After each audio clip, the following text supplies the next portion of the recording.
Salut les citoyens, aujourd'hui nous allons essayer d'y voir plus clair sur qui sont les propagateurs de fake news. Si vous pensez que... Moi je pense que la question elle est vite répondue. Vous verrez que non.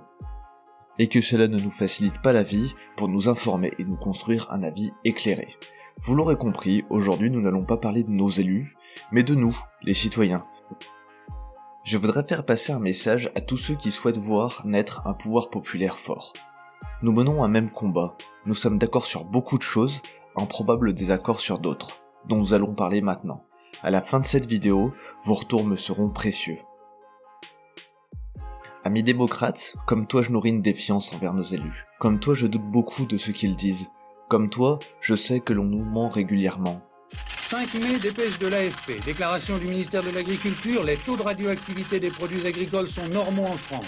Le laboratoire d'analyse confirme dans le journal de 20 heures. Cet adversaire, c'est le monde de la finance. Les yeux dans les yeux. Est-ce que vous avez eu un compte en Suisse ou pas?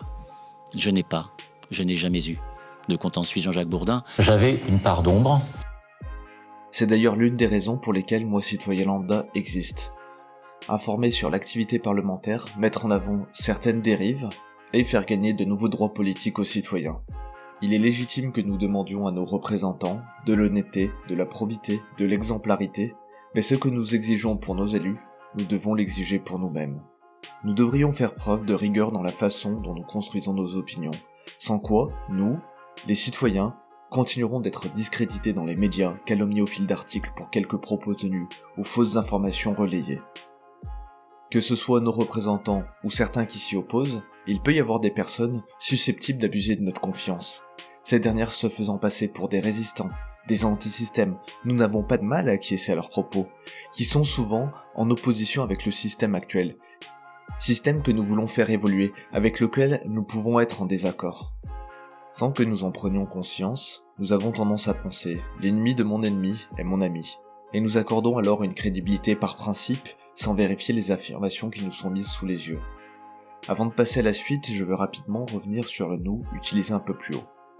Dans ce « nous », j'inclus l'ensemble des citoyens souhaitant un système politique, comprenant des éléments de démocratie directe, plus de transparence, un début de contrôle citoyen. Je souhaite insister sur ce « nous » car les écarts de quelques individus peuvent porter atteinte à un mouvement complet.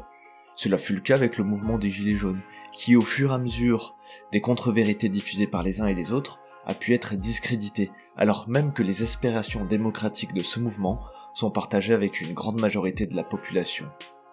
Permettez-moi une métaphore, qui va m'aider à faire passer une idée.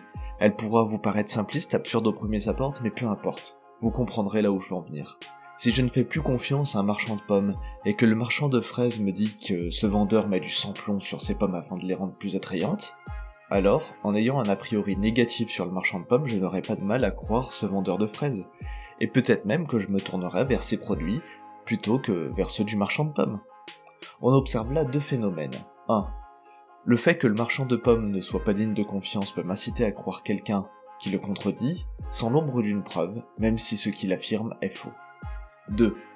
Bien que le vendeur de fraises soit du même avis que moi, il peut avoir un intérêt à me manipuler, à me désinformer, que cela soit fait consciemment ou pas. C'est précisément pourquoi, en tant que consommateur de fruits, je dois douter des informations qui nuisent aux vendeurs de pommes, tout en doutant de celles qui vont dans son sens. En procédant ainsi, je fais grandir mes chances d'acquérir une information fiable et donc j'augmente ma liberté de faire des choix éclairés. Mes choix sont moins soumis aux manipulations des uns et des autres, et je cesse d'être la victime des marchands. Je vous propose une partie dans laquelle nous pouvons voir que les personnes qui nous désinforment, politiques, relais médiatiques ou citoyens, ne le font pas toujours à des fins pécuniaires. Nous allons parcourir rapidement les motivations qu'elles peuvent avoir. Des fausses nouvelles, les fake news, comme on le dit dans le monde anglo-saxon. The fake news will say headlines. Il est venu à la télévision sans contradicteur, en disant des choses qui sont fausses. D'accord ? François est un organe de presse, nous avons accrédité. Commençons par préciser qu'il y a deux grandes catégories, ceux qui produisent du contenu et ceux qui ne font que le relayer. Dans les relais se trouvent souvent des personnes munies de bonnes intentions, ayant de bonnes raisons de douter. Elles souhaitent simplement rendre service et partager l'information jugée pertinente et importante à leurs yeux.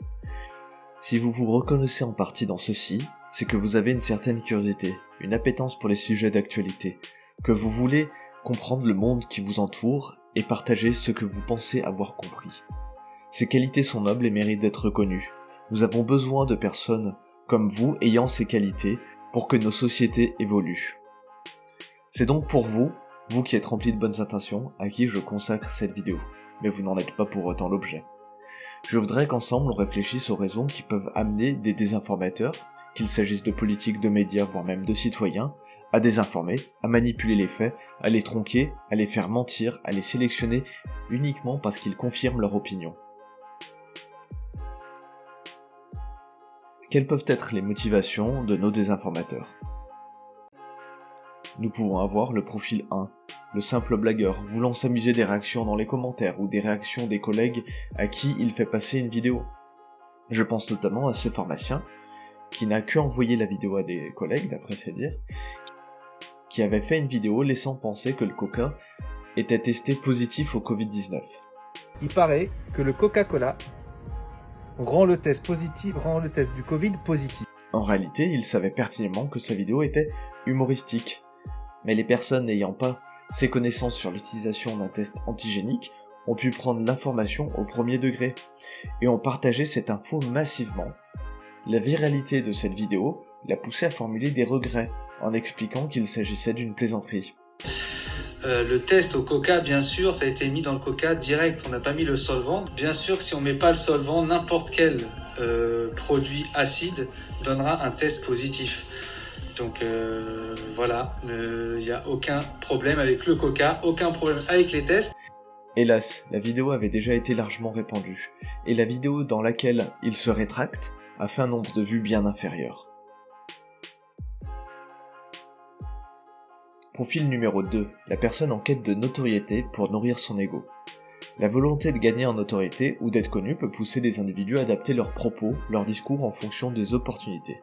Je suis pour le communisme, je suis pour le socialisme, et pour le capitalisme parce que je suis opportuniste. Aux habitants de la bande de Gaza, enfermés, qui vivent une situation infernale dans tous les sens du terme.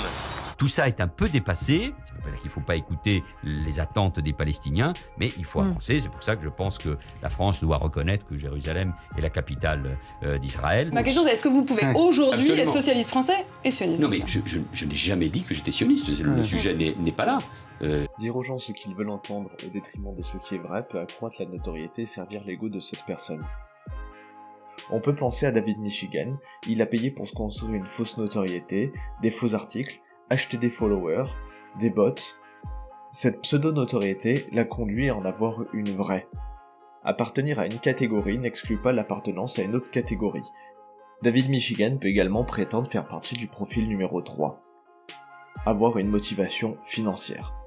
En effet, cette notoriété peut conduire à augmenter ses revenus par la vente de formations comme David Michigan, la vente de livres, ou la vente de remèdes miracles n'ayant pas démontré leur efficacité par un protocole sérieux, ou encore l'augmentation du nombre de followers, qui conduit à une augmentation des revenus lors de placement de produits. On peut avoir un exemple avec cette influenceuse qui disait qu'il existait plusieurs lunes. Et tu savais qu'on avait la même lune pour tout le monde ou pas? Oui, je pense, oui. Moi je pensais qu'il y en avait moins de deux, parce que t'imagines si en France ils ont la même lune que nous, mais nous elle est là. Non mais sérieusement, si nous on a la lune là, comment en France ils l'ont aussi? C'est juste que c'est décalé, c'est tout. Il y a le jour avant et la nuit après, c'est tout. Mais on a toujours la même lune, quoi. On est à 11 heures d'avion, mais on a la même lune. D'où t'as déjà vu qu'il y avait deux lunes qui... Genre dans 3 heures, la lune elle est en France. Bah oui, puisque mais dans 3 heures, on l'aura aussi nous. Bah oui. Ah bah voilà. Bah moi je vais vous prouver qu'on n'a pas qu'une lune, parce que c'est statistiquement impossible. Elle s'est également positionnée sur le Covid-19. Est-ce que lorsqu'elle dit que le Covid-19 a été créé pour tuer des gens, elle a une plus grande expertise en infectiologie qu'en astronomie? À vous de vous faire votre propre avis. Sur l'actualité cette fois. Donc ils ont créé ce virus pour que les plus faibles y crèvent. C'est une sorte de... Comme le truc qu'on étudie à l'école, là, comment ça s'appelle? Les camps de concentration. Ben voilà, en gros, là c'est une guerre pour les plus faibles. C'est horrible, mais c'est vrai. Non mais j'ai un moment de lucidité là quand j'y pense, mais c'est une évidence en fait. La planète est surpeuplée, ça va mal. Là, avec les personnes âgées qui meurent, ça va alléger les caisses de retraite pour l'État. Oh, mais c'est trop une évidence en fait. Ah non mais là d'un coup, je me prends comme si d'un coup là, j'avais une illumination. Mais c'est une évidence en fait. Réfléchissez. Permis d'acheter ma maison, de faire des couvertures de magazines. À ces 2 lunes, elles ont refait ma vie. C'est pas vrai, ces 2 lunes, cette phrase t'a permis d'acheter ta maison? En fait, j'ai compris que la connerie, c'était un gros fonds de commerce. À ce moment-là, faut rien lâcher. Le cynisme de la meuf. Profil numéro 4, le militant pour une idéologie ou le politique. Toutes les raisons sont bonnes pour vous faire rallier un mouvement politique ou une idéologie. Florent Philippot était un fervent défenseur du port du masque et des gestes barrières en mars 2020. Pour prendre un virage en octobre, en parlant des gens masqués respectant les gestes barrières comme des zombies masqués et espacés.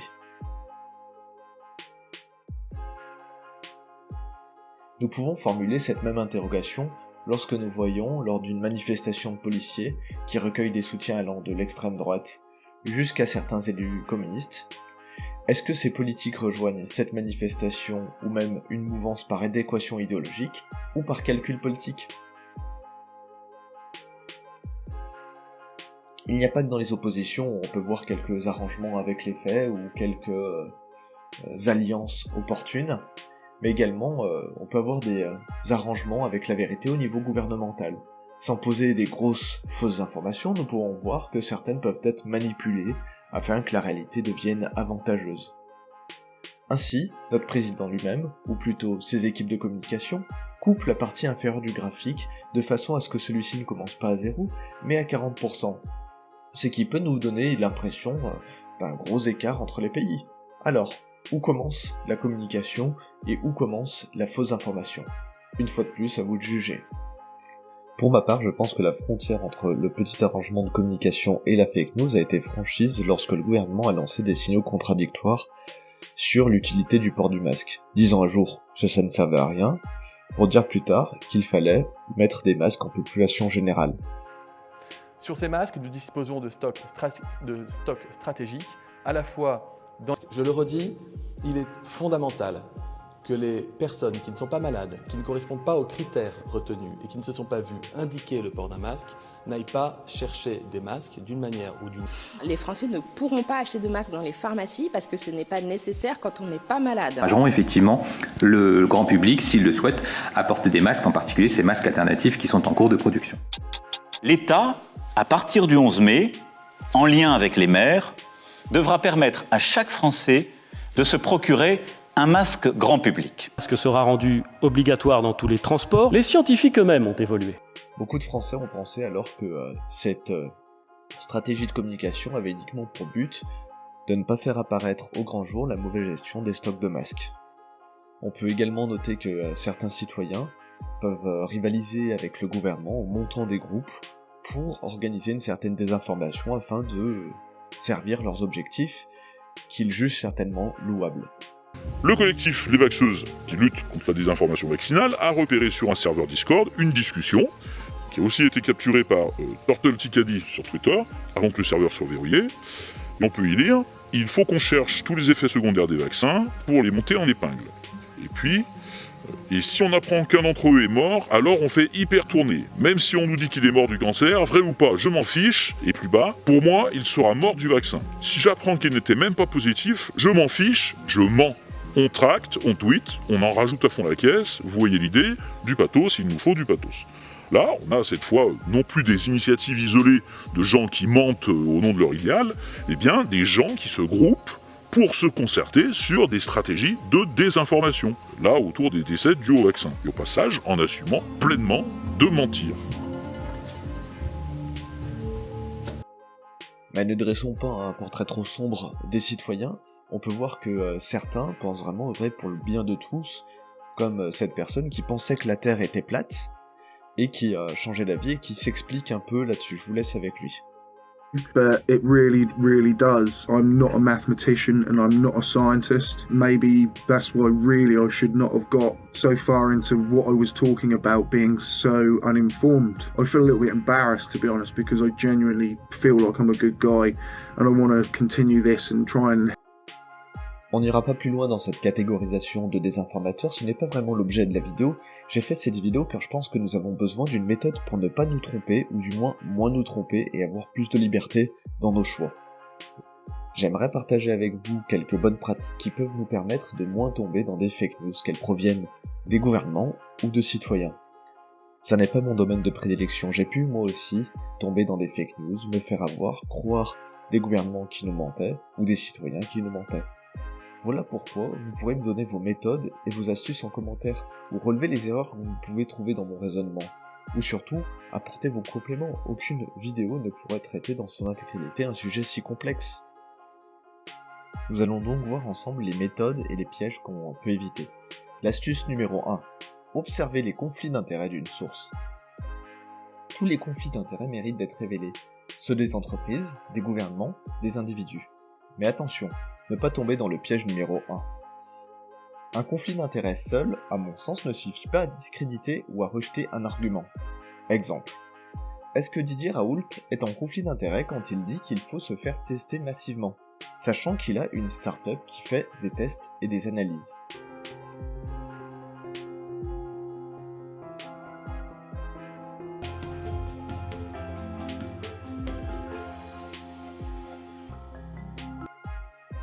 Est-ce que le fabricant de voitures ment quant aux résultats de ses crash tests? Non, car il a tout intérêt à conserver une bonne image de marque d'entreprise qui vend des voitures sûres, pour éviter tout scandale médiatique, qui se traduirait par une diminution des ventes de ces véhicules. Vous avez compris où je veux en venir. Un conflit d'intérêt est toujours un élément intéressant, mais insuffisant pour complètement disqualifier une source. Astuce numéro 2. Évaluer la fiabilité d'une source. Si un chercheur du CNRS peut avoir des affirmations, nous pouvons penser, plutôt à juste titre, que nous sommes face à quelqu'un de sérieux qui a des bonnes connaissances sur les méthodologies scientifiques permettant d'évaluer la fiabilité d'une preuve. Vous avez raison, mais attention. On peut être expert sur un domaine et avoir la compétence d'un citoyen lambda sur un autre domaine. Exemple, qui sera même un quiz. Je suis chercheur au CNRS. J'ai des affirmations concernant la dangerosité d'une infection des voies respiratoires. Je fais le tour des plateaux télé pour pousser des affirmations pourtant démenties. Je suis pourtant spécialisé dans un autre domaine, la sociologie de la délinquance. Qui suis-je ?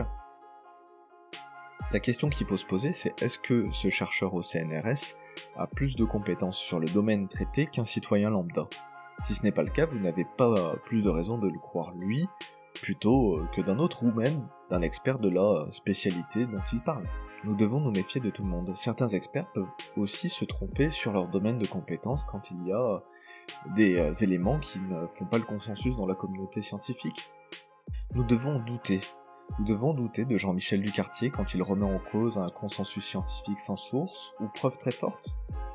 Un téléphone qui colle à la peau n'est pas une preuve.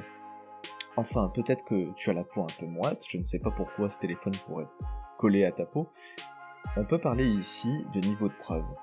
Un témoin du cousin du voisin de ma mère n'est pas une source vraiment fiable. Même mon propre ressenti peut me tromper. Il est toujours difficile d'établir un lien de causalité entre la prise d'un traitement et l'amélioration de son état de santé. Est-ce que c'est ce traitement qui guérit ou la personne qui a guéri naturellement ? Sans groupe de contrôle qui aura reçu un placebo, il est difficile d'établir un lien de causalité direct. Et la troisième astuce, connaître les grandes lignes et l'orientation idéologique d'une source. Les journaux ont une subjectivité, une orientation politique qui leur fera dénoncer des faits plutôt que d'autres, en travaillant plus profondément une thématique plutôt qu'une autre. Je suis certain que votre culture politique vous permettra de connaître l'orientation d'une source sans souci. C'est confortable de rester dans l'entre-soi des réseaux sociaux, dont les algorithmes sont conçus pour conforter nos points de vue. C'est un piège. C'est le piège numéro 3. Il est toujours intéressant d'aller voir ailleurs, vers même ceux qui nous repoussent, ceux qui nous révulsent. Cela nous aidera à ne pas nous enfermer dans une idéologie, et de comprendre des individus avec lesquels nous ne sommes pas d'accord. Dans cette partie, j'ai souhaité parler d'objectivité, en soutenant la thèse que celle-ci était influencée par notre idéologie. C'est vrai, mais dans un certain sens, l'objectivité peut exister quand celle-ci s'appuie sur des données, sur des faits. On dit même que les faits sont têtus. C'est l'interprétation de ces données et de ces faits qui est soumise à notre propre idéologie. Astuce numéro 3. Les expériences scientifiques, lorsque celles-ci ont été reproduites strictement dans les mêmes conditions en obtenant les mêmes résultats, on peut parler là d'une objectivité scientifique, ou même d'une vérité scientifique, tout en sachant et en gardant à l'esprit que celle-ci pourrait être remise en cause en voyant émerger un nouveau paradigme, quoique cela reste peu probable. Maintenant que vous commencez à regarder les études scientifiques, c'est une très bonne chose, mais attention à ne pas tomber dans le piège numéro 3. Certaines expériences peuvent se contredire. Et il ne s'agit pas de piocher dans les expériences qui confortent toujours notre point de vue. Quand c'est le cas, il existe probablement des méta-analyses qui sont des regroupements de plusieurs études qui ont été réalisées suivant le même protocole, qui permettent de tirer une grande tendance et d'avoir une vérité scientifique à un moment T. Et nous arrivons là, à la fin de la vidéo, là où mes compétences s'arrêtent et où je mettrai en description des liens vers d'autres vidéastes qui sont bien plus compétents que moi, que je vous invite à aller voir si le sujet vous a plu. Avant de quitter, je voulais vous dire que faire cette vidéo était vraiment un projet important pour moi. En ces temps de crise, nous devons arriver à nous informer de la meilleure façon qui soit. L'étape d'après serait peut-être de débattre de la meilleure façon qui soit. Enfin, nous verrons ça plus tard. Car nous avons de nombreux projets en cours pour la démarche Moi Citoyen Lambda. Entre la création des vidéos sur les députés qui vont se présenter à la présidentielle, la finalisation du label Moi Citoyen Lambda, la construction du site internet, il y a du boulot pour tout le monde.